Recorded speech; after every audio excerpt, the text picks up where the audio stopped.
Hi everyone, Kendall here, and welcome to a bonus video for this week to go along with the Owl Sew Along, hosted by Pat Sloan at her website ilovetomakequilts.com. For this quilt, you will need to purchase the pattern, and in the description box below you'll find links on where you can do that. As you can see on the wall behind me, I did not use the drawing room fabric as Pat is with her sew along, and there are kits available with the drawing room fabric, or they may not be available anymore because you've already bought them all. I used an older Alison Glass line called Luminance because my supplies of the drawing room did not come in time for me to make this video. So without much further ado, grab your pattern, grab your fabric, come with me, and I'll show you how to do it. So what you see on the table in front of me here is all of the pieces that would be required to make 4 owls.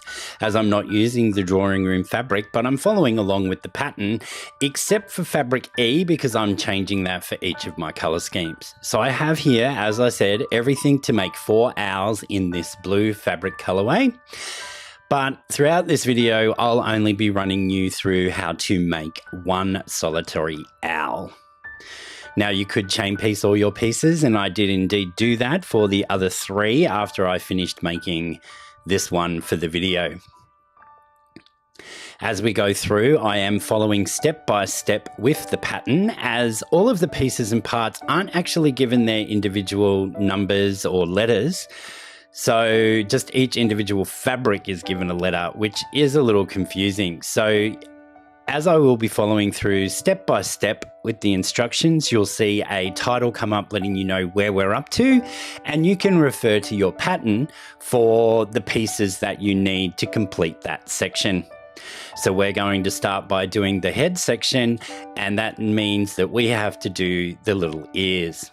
For that, we'll take a rectangle of our background fabric. The size will be in the pattern, and we need to put a sew and flip on each end of this using whichever fabric you are using for that. I'll be using this dark fabric, which will also be the body of my owl.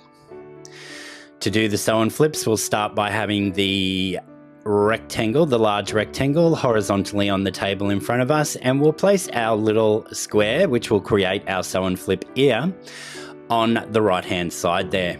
Now you all know that I love to use my folded corner clipper tool, and when you use this correctly or as intended, you would line up those measurements as you can see me doing here, and that gives you that perfect 1/4 inch.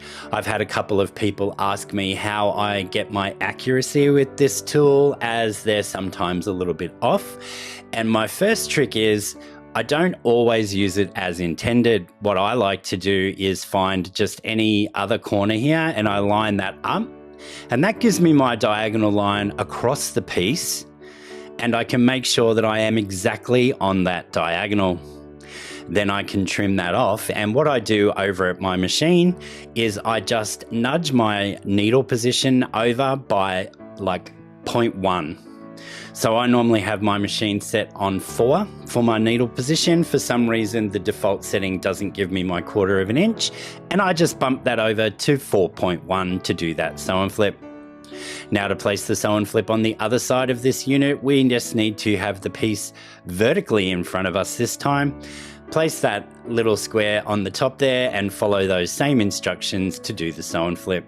We'll then press these out towards the corners before grabbing a similar size rectangle of the fabric that you are using for the face of your owl, and sew that on, making sure that the sew and flip points are pointing up, and then we'll press towards that more solid piece of fabric that we've added.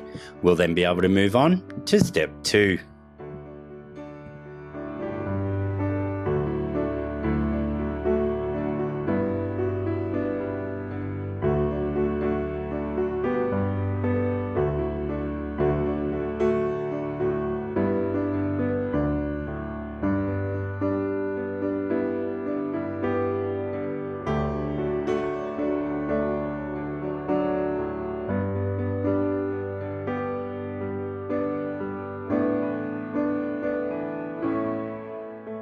We'll now move on to the eyes of our owls. And for this, in the pattern, it gets you to cut a whole heap of tiny, tiny, tiny little squares and sew them together, as you can see on the bottom there. But what I did for this was I cut width of fabric strips, one of the eye color and two of my eye background color, for lack of a better term. And I made strip sets and then subcut those units. So that's what you can see me doing here. We'll put we'll call it background fabric on each side of our pupil color. And we'll sew those strip sets, we'll press those seams open, and then we will cut them into the segments as per the pattern.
We now need to grab our other rectangles that make up the rest of our eye, and for each owl that will be 4 in total, and we need to put a sew and flip of the fabric that we're using for the face of our owl on each side of these, making tiny little flying geese units. So we'll follow those same instructions for doing those little sew and flips. Now, I don't always get these little ones perfect, and I make up for it when I'm sewing it together by fudging the seam allowance. So I'm just showing you there that the sew and flip fabric is what we're using for the face. We'll put them on either side, as I said, making tiny little flying geese units. We then need to stitch those on either side of our pupil that we just made from those strip sets, thus creating a snowballed block in effect that is just pieced with 3 pieces. I'll fast forward through all of this as it's just the regular sew and flips, one on each side, to create tiny little flying geese units.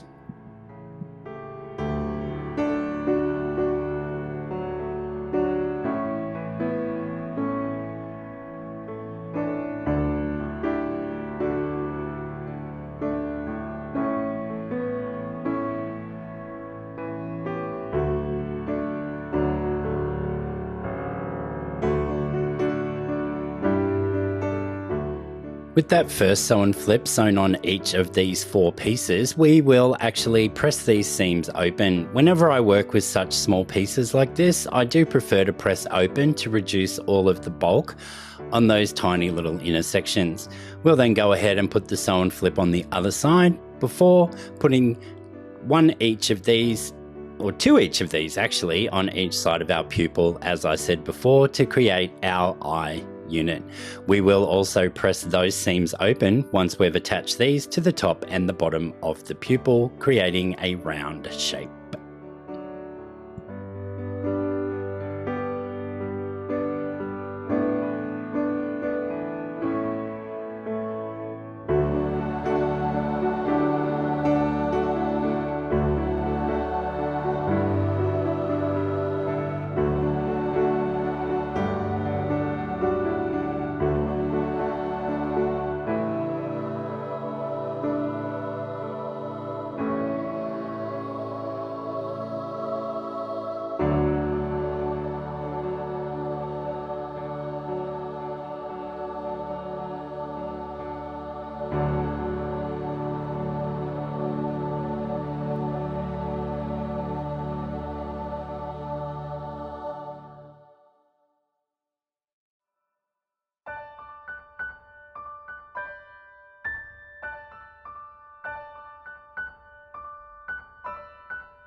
We now just need to add one rectangle to the side of each of our eyes, and we can just chain piece those through before moving to the next step.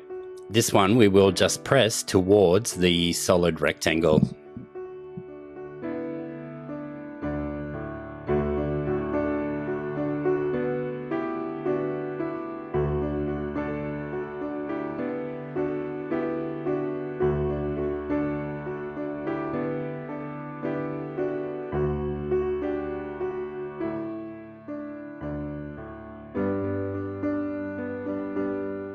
We now need to add a larger rectangle underneath each of our eyes, paying careful attention to the orientation that is given in the pattern. Each of these larger rectangles does get a sew and flip.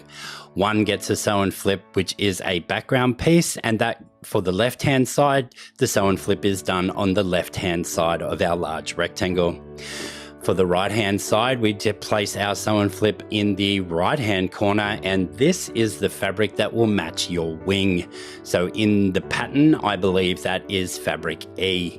So we need to do each of these sew and flips. So for the left-hand side, we place the piece horizontally in front of us and do the sew and flip as per previous instructions. You can also do that with the traditional method of drawing the line and sewing just to the right of that drawn line to allow for the fabric that's taken up when you fold that back over. For the one that goes on the right hand side, we have to place the piece vertically on the table in front of us to get the right orientation for our sew and flip. We will then sew each of these onto our eye units and press towards that larger rectangle.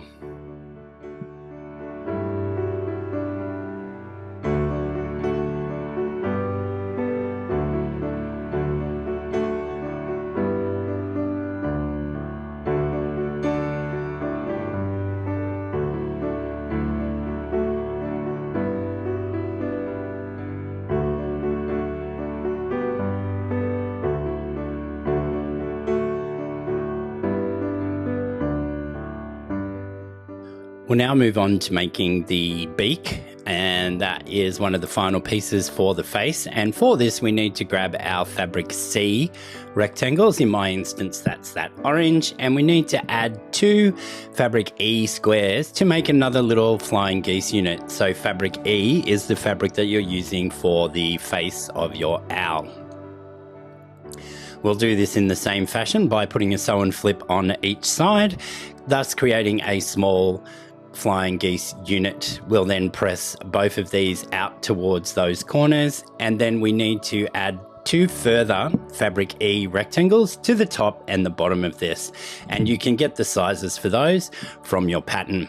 Once you've attached both of those, we'll press out towards those rectangles, and then this goes in between our eyes that we created in the previous step.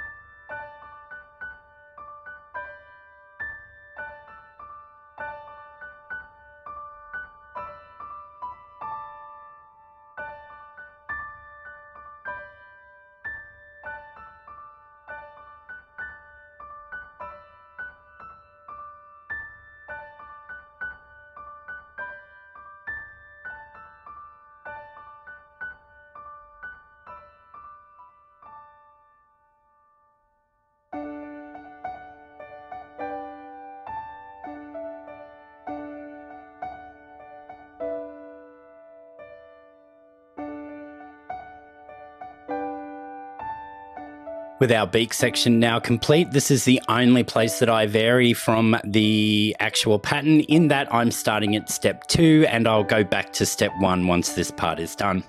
But we're going to sew our 2 previously completed eye sections on either side of our beak, making sure that everything is in the right orientation. We can then sew our previously completed ear and top section on, and we'll press the beak out towards the eyes or in towards the beak, whichever you find easiest, and then we'll press towards the solid E fabric on that top piece. We then need to create one more piece and our owl head will be finished.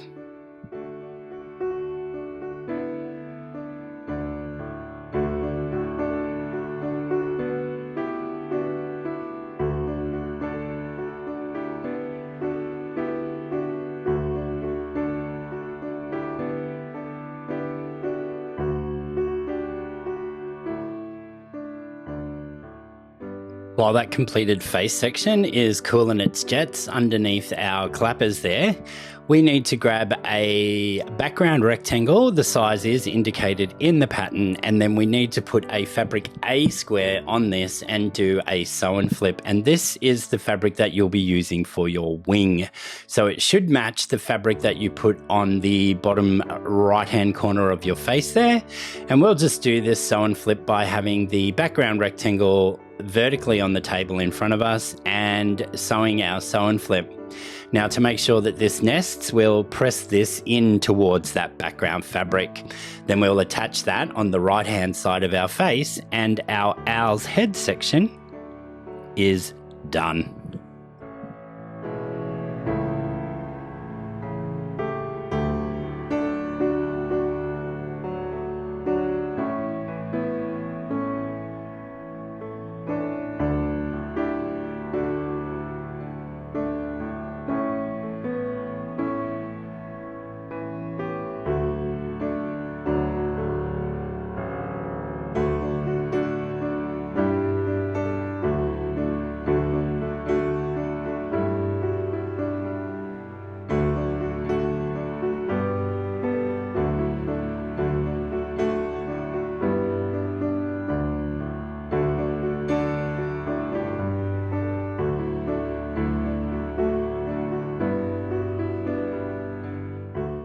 We're now going to make up what's called in the pattern the left wing section. I would have said it was his tummy, but anyway, we'll go with what Wendy has put in her pattern. And for that, we need the large fabric F rectangle, and we'll need two of our background squares, a small one and a larger one. And we're going to put a sew and flip on both of the left-hand side corners of this one. So we'll start with the smaller square goes in the top left-hand corner and the larger square goes in the bottom left-hand corner. To make that small sew and flip, we'll start with the fabric horizontally on the table in front of us, and that is the long side towards your tummy. To do the larger one in the other corner, we then place that large fabric F rectangle vertically on the table in front of us, which is the short side towards your tummy. And in those instances, that's before you trim the excess off, as you can see me doing here. Take that to the machine, stitch our 1/4 inch, and then we'll give the large square a press out towards that corner, and the smaller square presses in towards that fabric F rectangle.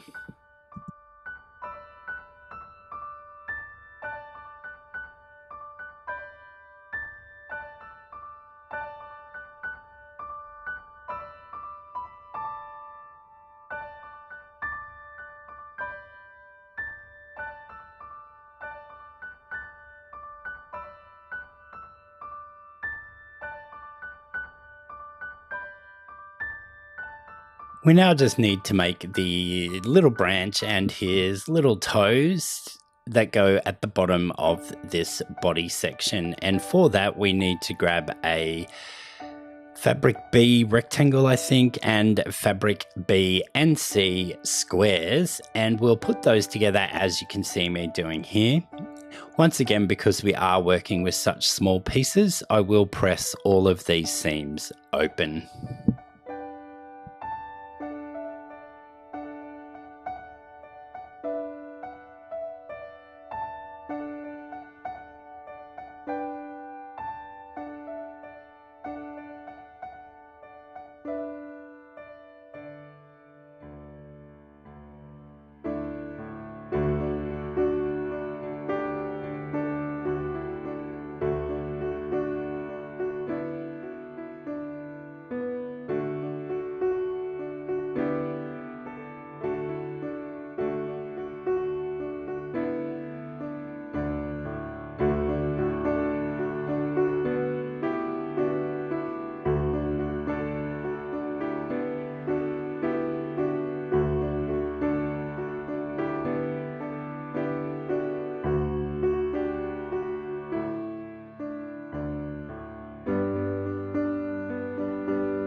We'll now move on to the right wing section as it's labelled in the pattern, but to me it is the only wing, and the part labelled left wing section was actually the body. But anyway, that's just me. So for this we need to grab our large A rectangle, and we also need to put a sew and flip on the top right hand corner using a F fabric, which is the same fabric that you used for the body / left wing section. And then we need to put a background sew and flip on the bottom right hand corner. To do both of these, we can have our large A rectangle horizontally on the table in front of us, use our folded corner clipper tool to slice that off, and stitch our 1/4 inch on each of those. While we're here, we also need to take another fabric F rectangle and a fabric B rectangle and sew those together to make a 2.5 inch square, and you can see those sitting on the top left hand side of my cutting mat there. I'll get all of these ready, take them to the machine, stitch our 1/4 inch seams, and meet you back at that point for the next steps.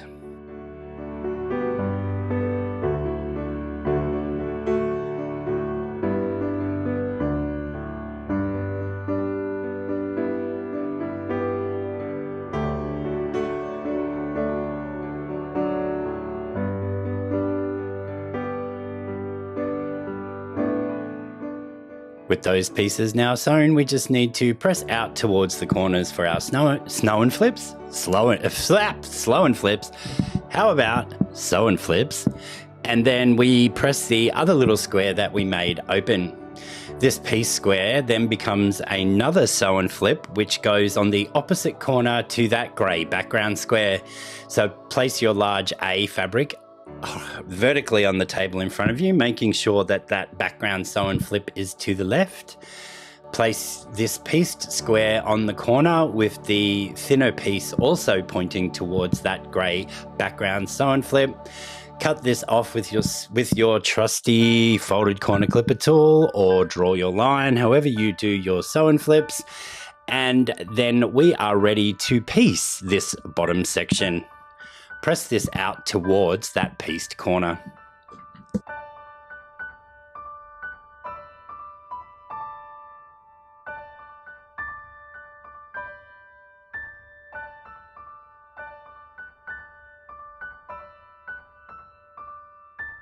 Oopsie poopsie, proof that I'm human. After we made that little branch and feet section, we should have sewn that onto the bottom part of our large body section. So I'll just do that now, and I'll press up towards that body section, as that is the path of least resistance.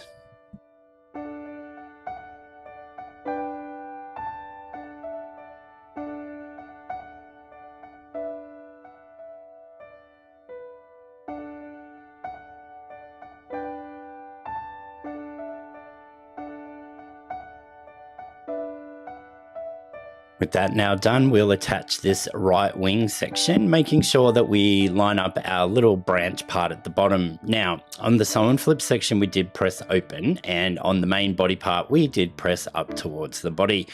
So the part that we pressed open, I just move one of those seam allowances down to enable that to nest so that we get a straight branch. But I guess it doesn't really matter if your branch is straight or not. Anyway, once we've done this, we'll once again press towards that body section, and then we can attach our head.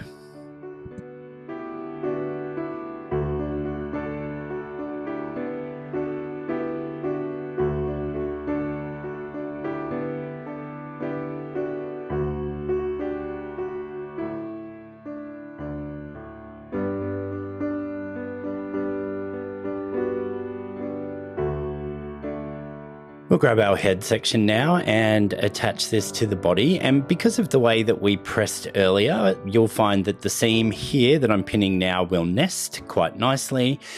There is one spot there on the other side of this triangle, so not where I'm pinning now, but just on the other side, that there is kind of a part that needs to line up, but it doesn't matter if it doesn't line up perfectly. It will all look all right on the night. Once our head section is sewn on, we'll press down towards that body section because it is the path of least resistance and will give you the least amount of bulk. Once that is done, all that's left to do is to attach a long background rectangle to the left-hand side of our owl, and our cute little owl is done. To make the entire quilt, you do need to make 16 of these lovely little fellas.